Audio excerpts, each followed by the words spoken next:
Good morning বন্ধুরা, BD এক্সপ্লোরে নতুন আরেকটি ভিডিও নিয়ে আপনাকে স্বাগত।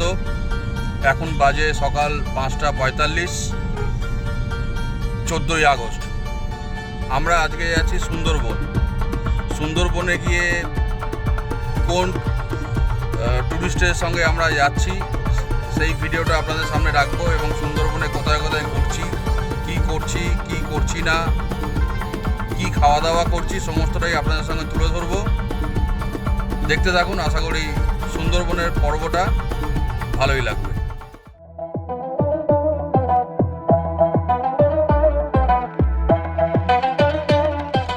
বন্ধুরা, এখন বাজে 6:35, শেষমেশ আমরা শিয়ালদায় পৌঁছে গেছি। শিয়ালদা পৌঁছাতে যত না টাইম লাগলো, শিয়ালদার এইটুকু জায়গায় স্টেশনে ঢুকতে প্রচণ্ড টাইম লেগে গেল। যা জাম চারিদিকে এবং প্রচণ্ড বাজারের ভিড় এবং লোকজনের সমাগম শুরু হয়ে গেছে। যাই হোক, আমরা স্টেশনের ভেতর ঢুকে ট্রেনে উঠে আপনাদের সঙ্গে আবার যোগাযোগ করছি, সঙ্গে থাকুন।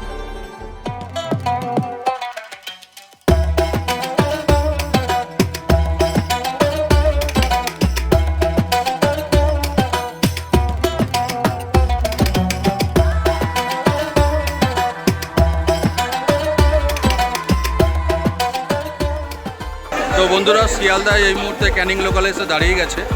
আমরা এই মুহূর্তে ক্যানিং লোকালে উঠে পড়েছি। মোটামুটি এখনও অবধি ফাঁকা রয়েছে। এই মুহূর্তে এখন লোকজনের ভিড় বাড়তে চলেছে। আর এইখানে আমরা যারা সব যাচ্ছি ঘুরতে, তারা প্রত্যেকে এখানে বসে পড়েছে অলরেডি। আমরা এই মুহূর্তে বাজে হচ্ছে 9:55, আমরা ক্যানিং স্টেশনে নেমে গেছি। আমাদের সময়ের আগেই ট্রেনটি ক্যানিংয়ে নিয়ে চলে এসছে এবং আমাদের ট্রেন ভাড়া পড়েছে প্রত্যেকের 15 টাকা করে। চলুন আমরা এবার কোন ট্রাভেলের সঙ্গে যাচ্ছি সেটা আপনাদের সঙ্গে একবার শেয়ার করে নিই। আমরা ট্রেন থেকে নেবেই সোজা ডান দিক দিয়ে বেরিয়ে চলে আসলাম ক্যানিং স্টেশন থেকে। বেরিয়ে এসে এই যে সামনেই যেটা দেখছেন, মান্নাদা royal Sundarban tour and tourist centre. তো আমরা আজকে এনাদের সঙ্গেই সুন্দরবন ভ্রমণে যাব।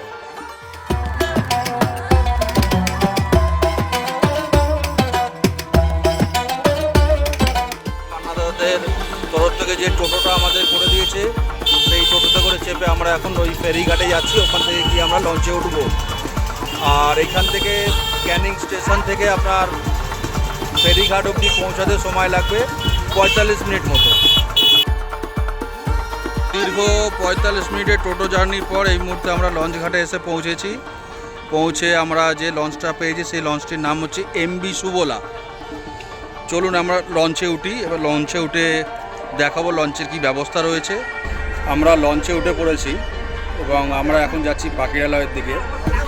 আমরা লঞ্চে উঠে ব্রেকফাস্ট করেছি। ব্রেকফাস্টে ছিল লুচি, আলুর দম, একটা মিষ্টি এবং লুচি আপনার যা দিচ্ছে সেটা আপনি যতটা পারেন পেট ভরে খেতে পারেন, সেরকমই দিচ্ছে।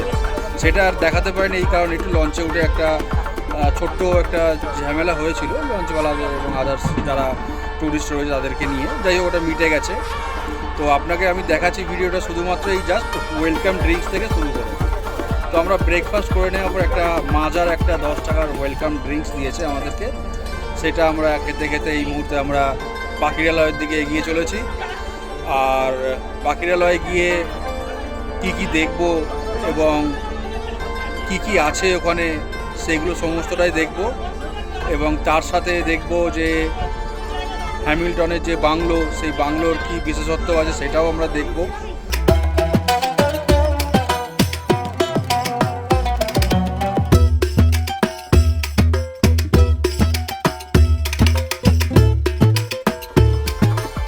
আমাদের পাইলট ভাই পাখিরালয়ের দিকে নিয়ে যাচ্ছে ট্রেনে লঞ্চটিকে। ভাই, তোমার নাম বলো। কতদিন হলো তুমি চালাচ্ছ এখন এই লঞ্চ? 2 বছর, 9 বছর ধরে। আর মানে তখন অনেক ছোটো বয়স থেকে তুমি চালাচ্ছ, তাই তো? 11 বছর বয়স থেকে চালাচ্ছ। বাহ। আচ্ছা, তুমি কোনোদিন বাঘ দেখতে পেয়েছো লঞ্চ চালানো অবস্থায়? দেখেছো? এই সময়টা যে আমরা যাচ্ছি, বাঘ কি দেখতে পাবো? কপালে যদি থাকে, মানে লটারি লাগার মতো বাঘ দেখা আর কি, তাই তো? ঠিক আছে, ওকে। তো আমরা পুরো লঞ্চের একদম সামনে এসে দাঁড়িয়ে রয়েছি। এইখানে দেখুন ধূপকাঠি দিয়ে লঞ্চের সামনেটাকে পুজো করা হয়েছে যাতে আমাদের যাত্রা শুভ হয়। এবং চারিদিকে এখন দেখতে পাচ্ছেন যে আমরা পুরো একদম নদীর মাঝখান দিয়ে যাচ্ছি এবং দু সাইডে দুদিকে খাড়ি রয়েছে। সেরকম এখন কিছু দেখার নেই, তবুও আপনাদেরকে একটু ঘুরে দেখিয়ে দিচ্ছি যে কতটা কি আমরা কি এই মুহূর্তে দেখতে পাচ্ছি। জল মোটামুটি পরিষ্কারই রয়েছে দেখছি, জলের মধ্যে টুকিটাকি কিছু ময়লা ফেলেছে। আমরা যতই চেষ্টা করি যে সচেতন হওয়ার, কিন্তু কিছু কিছু যারা মানুষ আছে তারা মানে সচেতন হওয়ার তো প্রশ্নই নেই। তারা ওদের মনে ইচ্ছা যে ওরা জলটাকে নোংরা করবে তো করবেই, সেখানে আমাদের কিছু বলার নেই। যাই হোক, আমরা পাখিরালয়ে গিয়ে আবার আপনাদের সঙ্গে দেখা করছি, সঙ্গে থাকবেন। এই মুহূর্তে আমরা লঞ্চের নিচে এসে পড়েছি। নিচে এসে আপনারা দেখতে পাচ্ছেন যে এখানে সারি সারি কিছু বেড সাজিয়ে রাখা রয়েছে। আমি জানি না আপনি আমাদের ভয়েস শুনতে পাচ্ছেন কি না, কারণ এখানে যেহেতু মেশিন চলছে আওয়াজের জন্য হয়তো সেরকমভাবে আপনাদের কথা শোনাতে পারছি না, তবুও একটা সংক্ষেপে আপনাদেরকে আমরা একটু দেখিয়ে দিচ্ছি। নিচের মধ্যে বেড রাখা রয়েছে এখানে, যদি কেউ ওপরে বসে টায়ার্ড হয়ে পড়ে তাহলে বেডের মধ্যে এসে তারা শুয়ে একটু জিরিয়ে নিতে পারে। আর ওইখানে ওই দিকটা হচ্ছে রান্নাঘর, কাপড় দিয়ে ঘেরা রয়েছে। যাই হোক, ওখানে রান্না করছে। আমরা চেষ্টা করবো একবার রান্নাঘরটায় গিয়ে দেখা যে ওনারা কী কী রান্না করছেন, আজকের মেনুতেই বা কী কী আছে। ঠিক আছে,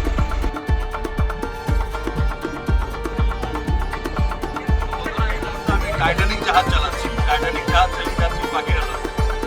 দেখা যাক কতটা চালাতে পারি এবং কীভাবে যেতে পারি পাখিরালয়। জাহাজটা একটু মজা করছিলাম, যিনি আছেন উনি চালাচ্ছেন, আমি বসে একটু মজা করে আপনাদের সাথে।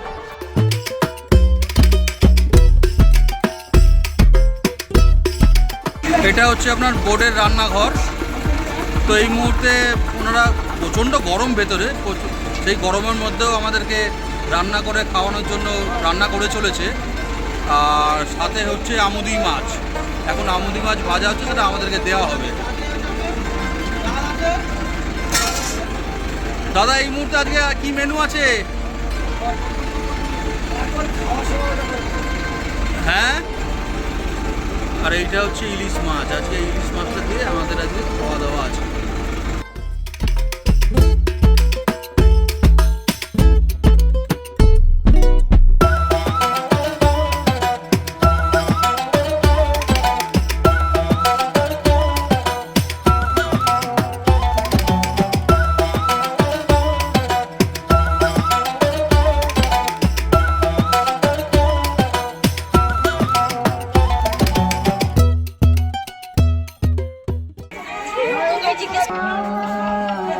বেকান বাংলো ওঠার কাঠের সিঁড়ি দিয়ে আমরা উঠে চলেছি।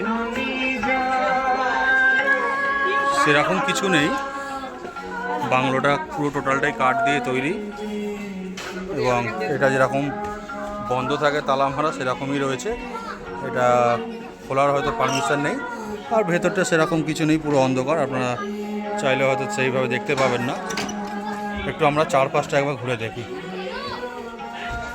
এই চারপাশটা পুরোটাই কাঠের রেলিং এবং সাথে লোহার রড দিয়ে করা রয়েছে।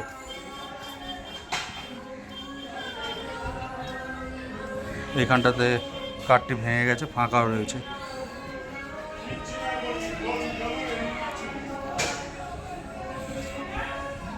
সেরকম কিছুই না, জাস্ট একটা কাঠের বাংলো। বেকান সাহেব যখন এখানে এসেছিলেন তখন এখানে তার এই বাংলোটি তৈরি করেন এবং এটা বহু প্রাচীর বাংলো। এই হলো তার চারিদিকটা আপনাকে ঘুরে দেখালাম।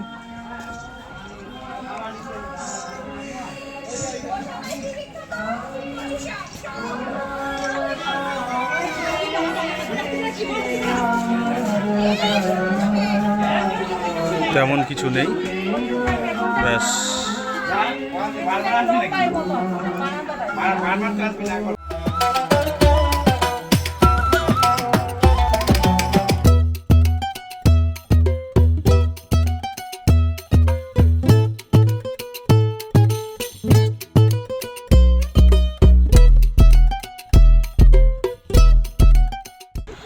বন্ধুরা, আজকে লাঞ্চে খেতে বসে যে লাঞ্চের রিভিউটা দিতে পারলাম না, কারণ সকাল থেকে লাঞ্চে উঠেই যে পরিমাণে সার্ভিস এদের দেখছি, মানে কি বলবো।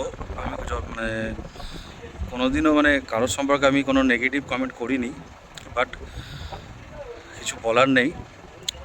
আমাদের যে লাঞ্চটা দেওয়ার কথা ছিল সেই লাঞ্চ তো দেয়ইনি, অন্য লঞ্চে, এটা ছোটো লঞ্চে দিয়েছে। খুবই মানে ঘেঁষাঘেঁষি করে থাকা হচ্ছে, সেটা আমরা ম্যানেজ করলাম।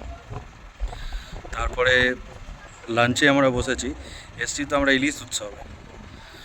তো আসার পরে খেতে বসেছি, রান্না বলতে গেলে একটাও ভালো না, এবং তার মধ্যে যে ইলিশ মাছটা দিয়েছে, কবেকার মাছ দিয়েছে সেটাও জানি না, মুখে নিতেই একদম মানে সে বিধিকিচ্ছিরি ব্যাপার।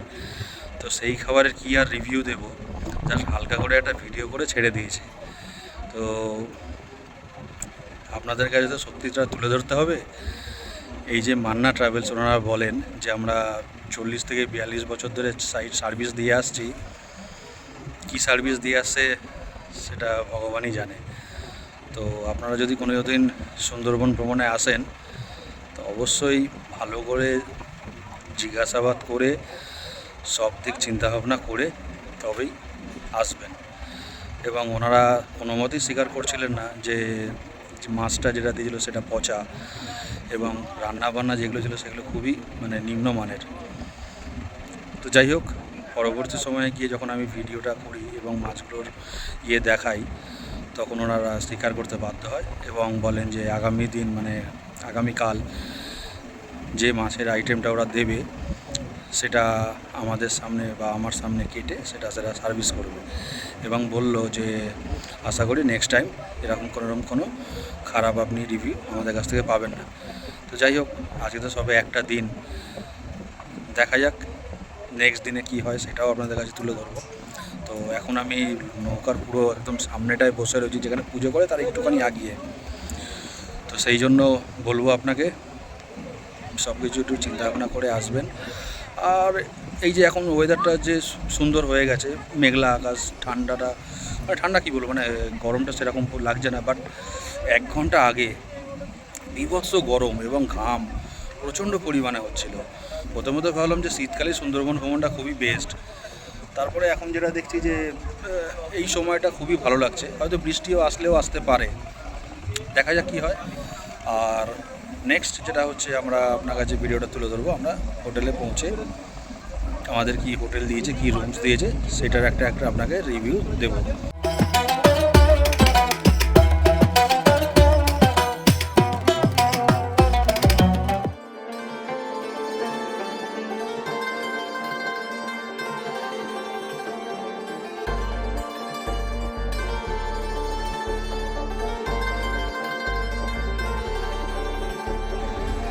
একদম আমরা খাড়ির ধার দিয়ে যাচ্ছি, দেখুন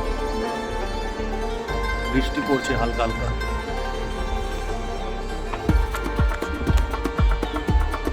বোটটির নাম মা সুবোলা। দেখুন সাথে যাচ্ছে আমাদের সাথে আরেকটি লঞ্চ যাচ্ছে, এবং দেখুন একটি ছোট্ট লঞ্চ বলবো না, বরফটে বোঝা যাচ্ছে না।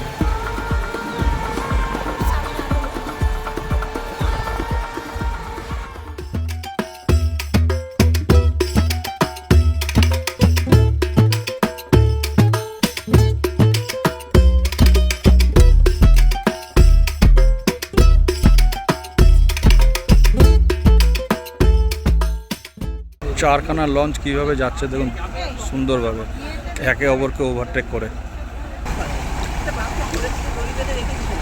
দেখুন দুটি লঞ্চ কীভাবে একই প্যারালালভাবে যাচ্ছে, এবং তার সাথে আমাদেরটাও যুক্ত হচ্ছে।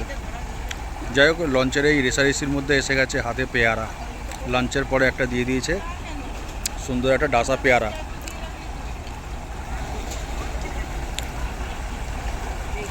পেয়ারাটা বেশ মিষ্টিই আছে ডাসার মধ্যে।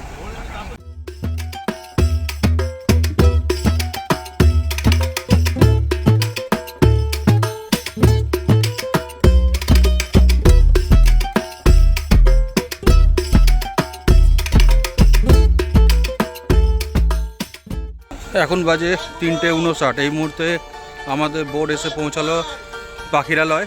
আমরা যাচ্ছি এখন আমাদের যেখানে থাকার হোটেল, সেইখানে হোটেলটির নাম আপনাকে ওখানে গিয়েই জেনে বলছি কি নাম আছে হোটেলের। প্রচণ্ড গরম আর হিউমিডিটি প্রচণ্ড পরিমাণে, সঙ্গে থাকবেন। এই যে আপনজন রিসর্ট, আজকে আমরা এখানেই রাত্রি যাপন করব। সঙ্গে থাকুন, রুমে গিয়ে দেখাচ্ছি রুম কীরকমভাবে এরা পরিষেবা দিচ্ছে। সঙ্গে থাকুন। এই মুহূর্তে আমরা ঢুকেছি আপনজন রিসর্টে। আমাদের 3টে রুম দিয়েছে 4 বেডের, 15, 16 এবং 17। তার মধ্যে 15 নম্বর রুমে আমরা ঢুকছি, ঢুকে দেখাচ্ছি রুমের কি ব্যবস্থা আছে। চলুন। এই যে ঢুকেই দেখতে পাচ্ছেন 2টো বেড রয়েছে, যেখানে 2জন 4জন মানুষ আরামসে শুতে পারে, এবং তার সঙ্গে রয়েছে 2টো পাখা, এদিকে একটা এদিকে একটা, এবং একটি পাইপ লাইট দিয়েছে। এসির কোনো ব্যবস্থা নেই এখানে। নাইট বাল্ব দেওয়া আছে একটা অল আউট। এইখানে একটি হ্যাঙ্গার রয়েছে জামা কাপড় টাঙিয়ে রাখার জন্য। আর এইখানে একটা আপনার টেবিল দিয়েছে, যেটার সঙ্গে দিয়েছে একটি ছোট কাঁচের গ্লাস।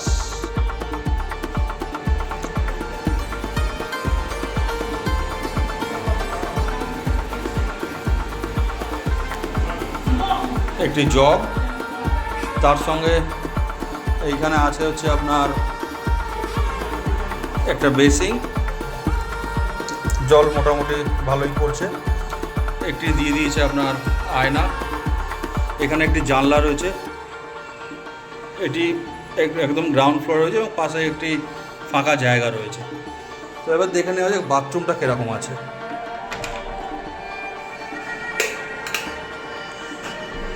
বাথরুমটা ঢুকে দেখা যাচ্ছে যে এখানে একটা কোমোড রয়েছে, একটা শাওয়ার রয়েছে, হ্যান্ড শাওয়ারও রয়েছে, 2টো বালতি আছে, 2টো মগ আছে, হ্যাঙ্গার দিয়ে দিয়েছে, এবং একটি লাইট রয়েছে। বাথরুমটা মোটামুটি পরিষ্কার পরিচ্ছন্ন আছে, ছোটোর মধ্যে বেশ ভালো।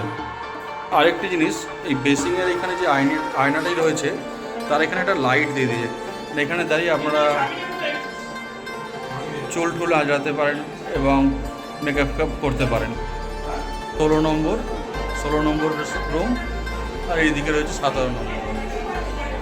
তো এখানে সবই মোটামুটি রুমের প্যাটার্ন একই রয়েছে, এবং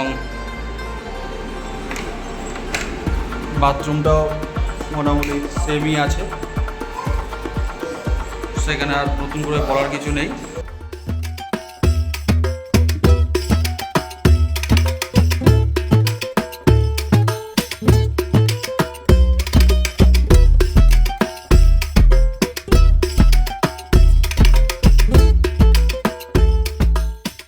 এই মুহূর্তে আমরা পাখিরালয়ের লঞ্চ ঘাটে, রাতের বেলা পাখিরালয়ের লঞ্চ ঘাটের দৃশ্যটা কীরকম কিছুটা তুলে ধরার জন্য আমি এখানে এসেছি এবং আপনাকে দেখাচ্ছি।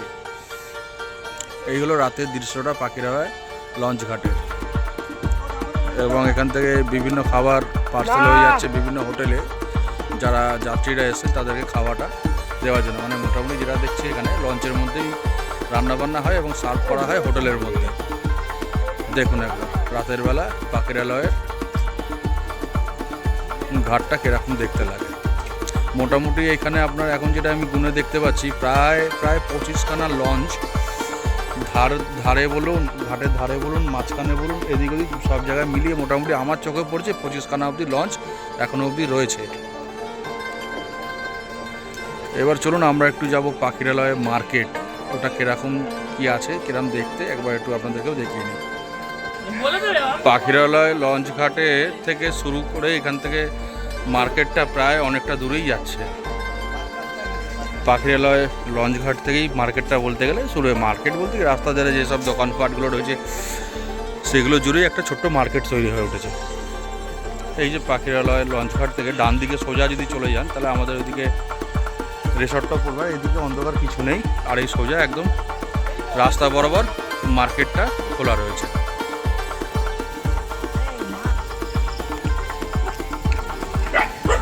বিভিন্ন রকম বাঘ, কচ্ছপ, বেড়াল, পেঁচা সব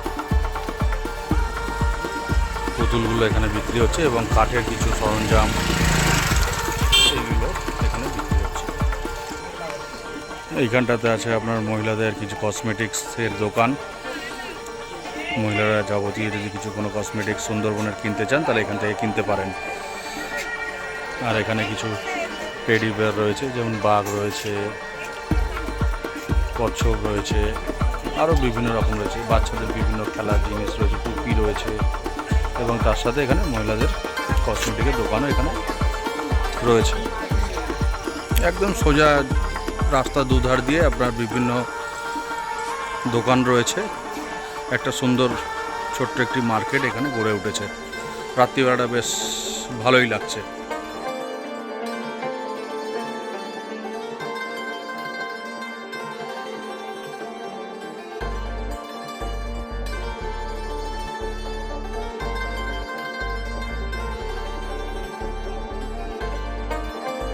চলে এসেছি আমরা রাতের ডিনারে আজকে অপশান ছিল ভাত অথবা রুটি, তো আমরা রুটি নিয়েছি। রুটির সঙ্গে দিয়েছে হচ্ছে আপনার স্যালাডে আছে হচ্ছে আপনার পেঁয়াজ এবং শসা, একটা কাঁচা লঙ্কা, তার সঙ্গে আছে পটল আলুর তরকারি এবং মাংস।